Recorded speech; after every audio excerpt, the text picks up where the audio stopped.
मेरे प्यारे बच्चों, आज के इस वीडियो लेक्चर में हम अपरूप के ऊपर डिस्कस करेंगे। तो समझिए अपरूप क्या होता है। जब एक ही तत्व कई रूपों में पाए जाते हैं तो इनके भौतिक एवं रासायनिक गुण को अपरूपता कहते हैं एवं विशेष परमाणु के विभिन्न रूपों को हम लोग अपरूप कहते हैं। नहीं समझ में आया? चलिए देखिए, इसको फिर से हम सबसे पहले इसका परिभाषा लिख देते हैं। जब एक ही तत्व कई रूपों में पाए जाते हैं, जब एक ही तत्व कई रूपों में पाए जाते हैं तो इसके भौतिक एवं रासायनिक गुण को अपरूपता कहते हैं। क्या कहते हैं? अपरूपता। एवं विशेष तत्व के विभिन्न रूप अपरूप कहलाते हैं। जैसे एक एग्जांपल से इसको आप समझिए और अच्छी तरीके से। जैसे कार्बन है और इस कार्बन का दो अपरूप है, हीरा, जिसको आप इंग्लिश में डायमंड बोल सकते हो, लिख सकते हो, और दूसरा इसका अपरूप है ग्रेफाइट।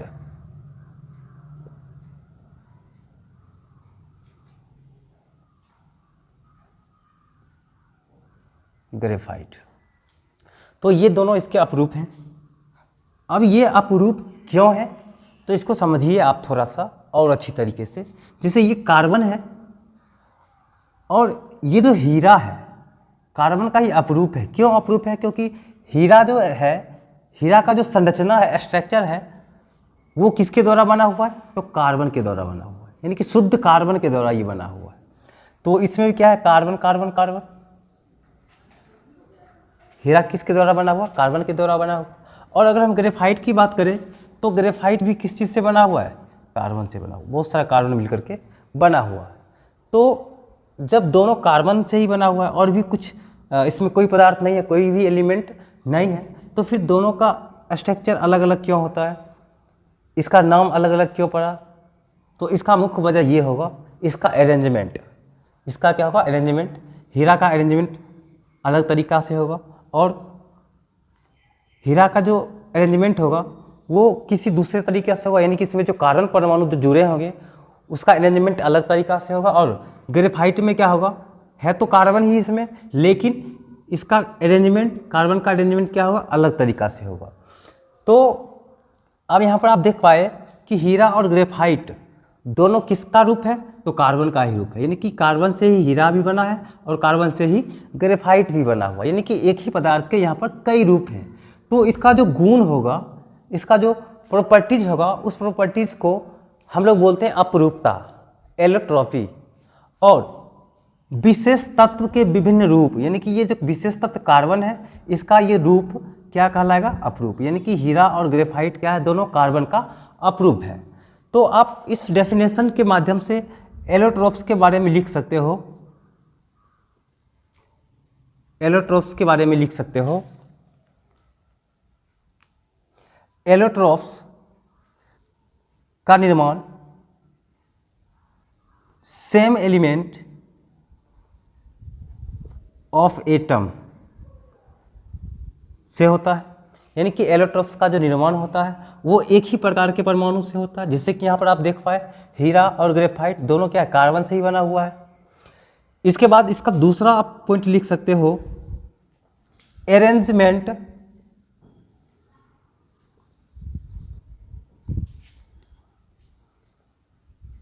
डिफरेंट।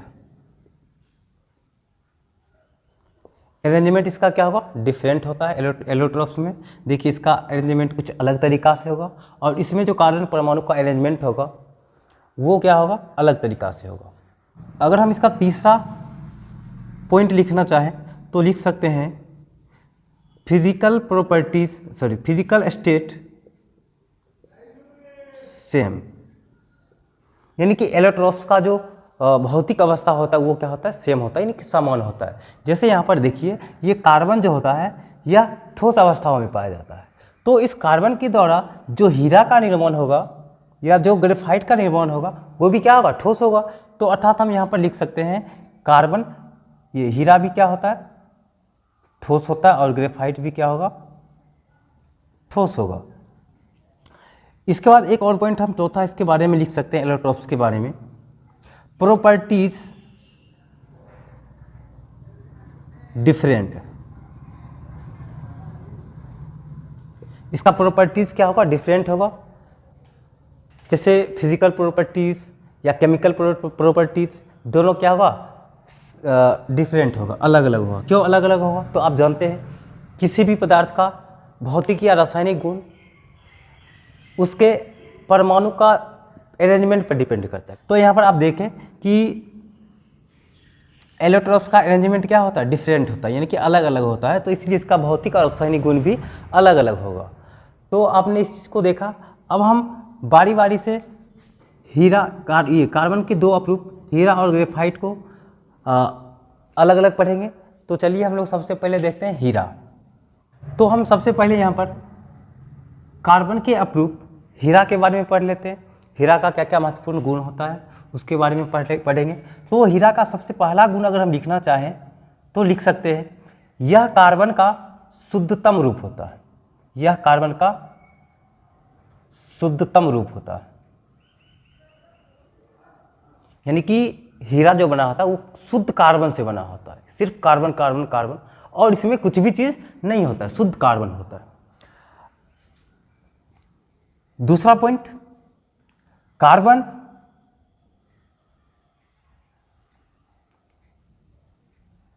एक कार्बन अन्य 4 कार्बन परमाणु से जुड़ा होता है।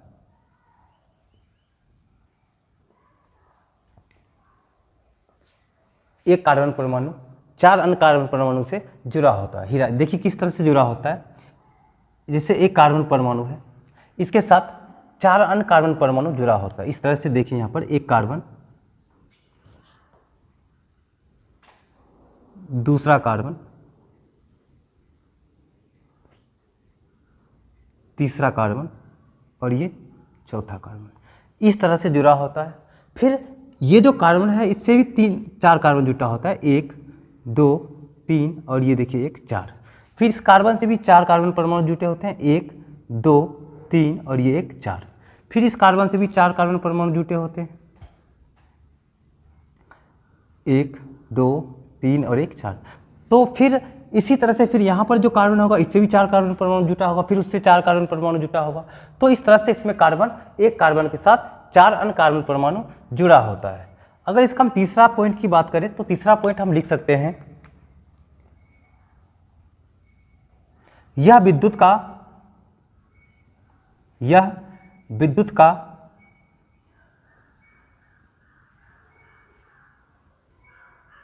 कुचालक होता है। यह विद्युत का कुचालक होता है। अब क्यों विद्युत का कुचालक होता है इस चीज को भी आप समझे। आपने पढ़ा होगा कार्बन का संयोजकता 4 होता है। कार्बन का संयोजकता 4 होता है, 1 2 3 और 4। और आपने अभी ये पढ़ा एक कार्बन अन्य 4 कार्बन परमाणु से जुटा होता है, यानी कि एक कार्बन है इसके साथ इधर भी कार्बन होगा, इधर भी कार्बन, इधर भी कार्बन और इधर भी कार्बन होगा। यानी कि एक कार्बन ये 4 अन्य कार्बन के साथ जुड़ा हुआ होता है, यानी कि उसके साथ बंध बनाया हुआ होता है, बंधन बनाया हुआ होता है, जिसके कारण यहाँ पर कोई भी मुक्त इलेक्ट्रॉन नहीं होता। यहाँ पर कोई खाली इलेक्ट्रॉन नहीं है, सभी के साथ जितना भी चारों इलेक्ट्रॉन है सबके साथ इसका संयोजकता कहो पूरा है, या कह सकते हो आप सभी के साथ बंध बना हुआ है। यहाँ पर कोई भी इलेक्ट्रॉन खाली नहीं है। तो इसलिए ये विद्युत का कुचालक होता है, बैड कंडक्टर ऑफ इलेक्ट्रिसिटी होता है। मान लो ये वायर है, इस वायर से विद्युत धारा का प्रवाह होने के लिए यहाँ से अगर हम विद्युत धारा इधर दे, यहाँ से विद्युत धारा प्रवाहित करें तो विद्युत का जो आवेश होगा एक जगह से दूसरी जगह किस तरह से जाता है, तो वो इलेक्ट्रॉन के माध्यम से ही जाता है। अगर इसमें मुक्त इलेक्ट्रॉन नहीं होगा, फ्री इलेक्ट्रॉन नहीं होगा, तो उस आवेश को कौन ले जाएगा? आवेश को ले जाने वाला कोई होगा नहीं, यानी कि यहाँ पर जो हम विद्युत धारा को प्रवाहित करेंगे उसको ले जाने वाला कोई नहीं होगा, जिसके कारण से इसमें विद्युत धारा प्रवाहित नहीं होगा। अगर इसमें मुक्त इलेक्ट्रॉन होता है तो ये विद्युत धारा प्रवाह करेगा और यहाँ से विद्युत धारा प्रवाहित होगा। तो यहाँ पर देखिए आप कि किस तरह से यहाँ पर कोई भी मुक्त इलेक्ट्रॉन नहीं होता, इसलिए यह विद्युत का कुचालक होता है। अगर इसका चौथा पॉइंट की अगर बात हम करें तो यह कठोर प्रकृति की होती है। कठोर प्रकृति। अब इसका कठोर प्रकृति होने का क्या कारण है, तो 4 बॉन्ड्स। अब यहाँ पर देखिए कार्बन क्या है, एक कार्बन है, अन्य 4 कार्बन परमाणु से जुटा होता है, फिर वो कार्बन परमाणु अन्य 4 कार्बन परमाणु से जुटा होता है, फिर वो कार्बन परमाणु अन्य 4 कार्बन परमाणु से जुटा होता है। उस तरह से ये बहुत बड़ा एकदम नेटवर्क सा संरचना बना लेता है। तो इस प्रकार से यह क्या होगा, इसी के कारण से ये काफ़ी अधिक मजबूत होता है, कठोर प्रवृत्ति का होता है या प्रकृति का होता है। उसके बाद अगर हम इसका 5वां पॉइंट लिखें तो 5वां पॉइंट में लिख सकते हैं, यह नेटवर्क संरचना बनाती है। नेटवर्क संरचना, यह नेटवर्क संरचना बनाती है। देखिए यहाँ पर किस तरह से नेटवर्क की तरह बन रहा है, एक कार्बन उसके साथ अन्य 4 कार्बन, फिर उस कार्बन के साथ अन्य 4 कार्बन, तो इस तरह से वो बहुत बड़ा एकदम नेटवर्क जैसा संरचना बना लेता है। तो ये इसका एक गुण है। अगर इसका अगला पॉइंट की बात करें, अगला गुण की बात करें, तो हम ये बोल सकते हैं इसका आकृति चतुष्फलकीय होता है। इसके आकृति चतुष्फलकीय होता है, यानी कि इसमें 4 फलक होता है। और इसका अगला पॉइंट अगर हम लिखना चाहें, यह 3D संरचना बनाता है। यह 3D यानी कि त्रिविमीय संरचना बनाता है। 8वां पॉइंट, इसका उपयोग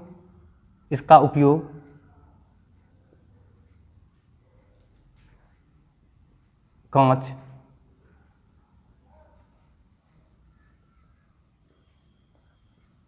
पत्थर में छेद करने में एवं आभूषण बनाने में किया जाता है। आभूषण बनाने में किया जाता है। अगर हम हीरा का संरचना बनाना चाहें तो संरचना हम इस प्रकार से बना सकते हैं। देखिए किस तरह से इसका संरचना बनाएंगे।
तो ये था हमारा हीरा का संरचना। हीरा, इसका संकेत Cn होता है। अब यहाँ पर हीरा का जो संरचना है ये 3D संरचना होता है, लेकिन आपको यहाँ पर 3D दिखाई नहीं पड़ रहा होगा। तो अब देखिए यहाँ पर आपको जैसे कि पता है एक कार्बन परमाणु 4 अन्य कार्बन परमाणु के साथ जुटा होता है। जैसे यहाँ पर देख लें अगर आप, तो ये कार्बन परमाणु है, इस कार्बन के साथ 4 अन्य कार्बन परमाणु जुटा हुआ है। देखिए कैसे, एक यहाँ पर एक कार्बन, 2 कार्बन, 3 कार्बन, और ये 3D टाइप का है, इसलिए इसके नीचे भी एक कार्बन परमाणु होगा, उसके साथ ये कार्बन परमाणु अटैच होगा। फिर यहाँ पर देख ले आप, एक कार्बन, 2 कार्बन, 3 कार्बन, और इसके नीचे भी ये कार्बन होगा जो 3D में होता है, यहाँ पर दिखाई नहीं पड़ता होगा। तो इस तरह से एक कार्बन परमाणु 4 अन्य कार्बन परमाणु के द्वारा जुड़ा होता है। तो ये था हमारा हीरा का संरचना।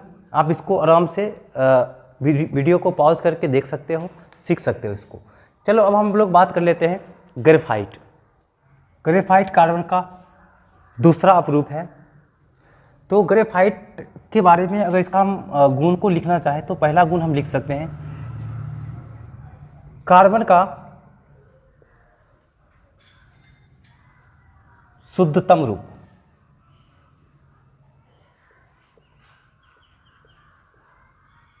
जिस तरह से हीरा कार्बन का शुद्धतम रूप है, उसी तरह से कार्बन भी क्या है, कार्बन का शुद्धतम रूप। इसका दूसरा पॉइंट हम लिखेंगे, एक कार्बन परमाणु, एक कार्बन परमाणु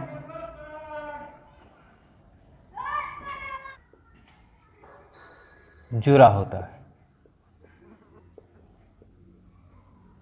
एक कार्बन परमाणु अन्य 3 कार्बन परमाणु के साथ जुड़ा होता है।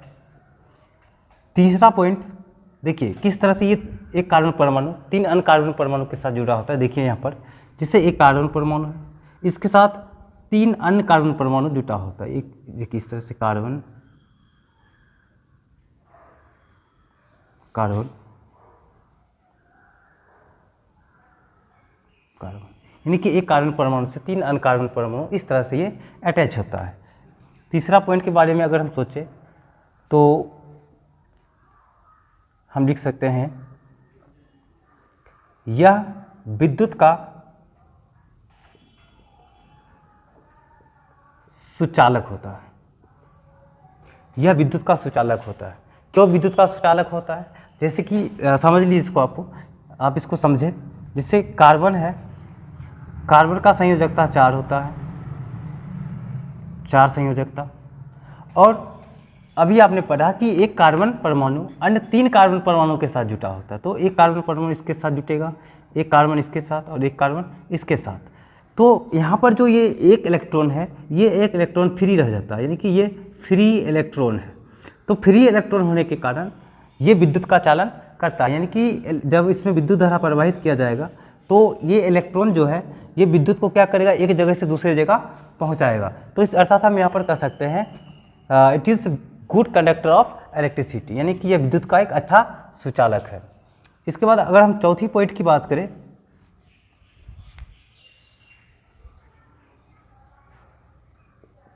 चौथा पॉइंट, यह कोमल प्रकृति का होता है। यह कोमल प्रकृति का होता है। अब कोमल प्रकृति होने का इसका मुख्य वजह यह है, जो स्ट्रक्चर होता है वो लेयर स्ट्रक्चर होता है। जैसे कि आपने हीरा में पढ़ा, हीरा का स्ट्रक्चर क्या होता है, नेटवर्क स्ट्रक्चर होता है।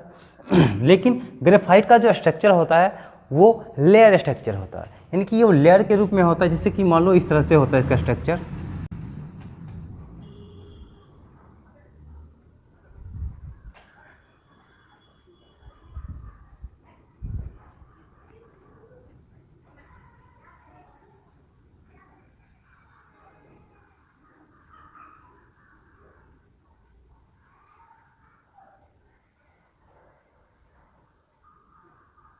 देखिए ये ग्रेफाइट का स्ट्रक्चर है, ये इस तरह से लेयर के रूप में होता है।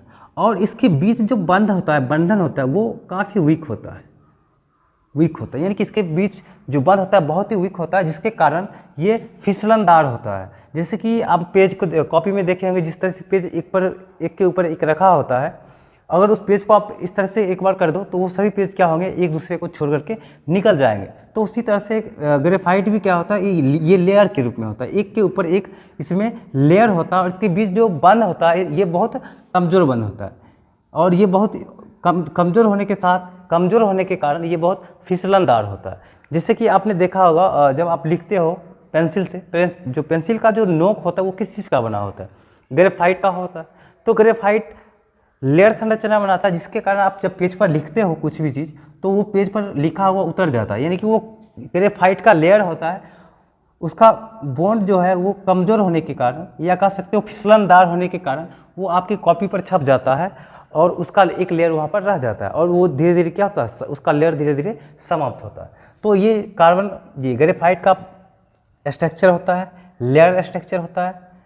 तो हम इसके यहाँ पर लिख सकते थे इसका पॉइंट, यह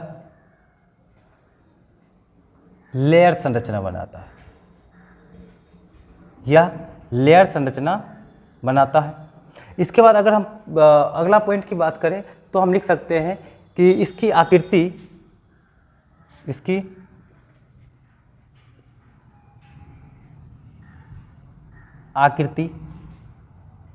षष्ठफलकीय होता है।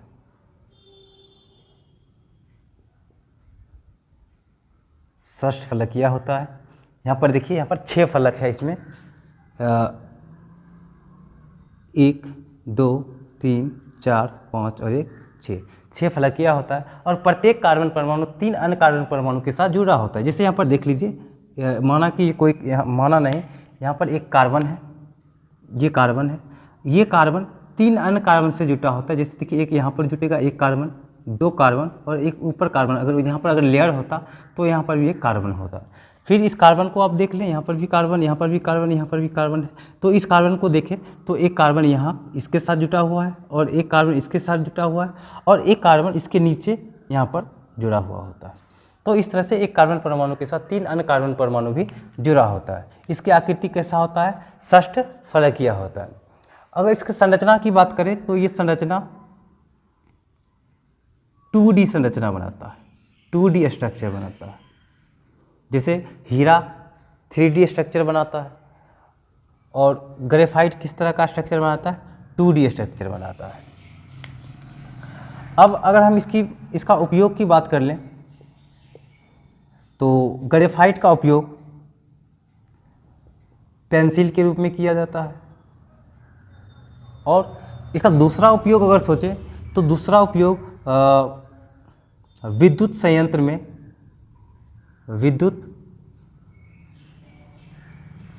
में इलेक्ट्रोड के रूप में होता है, इलेक्ट्रोड के रूप में होता है। तो ये था हमारा ग्रेफाइट का कुछ महत्वपूर्ण गुण, और भी इसका गुण हम लोग आगे की क्लास में पढ़ेंगे। अगर इसका हम प्रसंकरण की बात करें तो ग्रेफाइट का प्रसंकरण sp2 होता है। अगर हम हीरा की बात करें तो हीरा का प्रसंकरण sp3 होता है। तो इस तरह से आप लिख सकते हो, और भी बहुत सारा इसका अंतर है। तो ये था ग्रेफाइट का दूसरा अपरूप। अब हम लोग बात करते हैं कार्बन का तीसरा अपरूप, कार्बन 60, जिसका नाम होता है, जिसको कहा जाता है बकमिंस्टर फुलेरिन।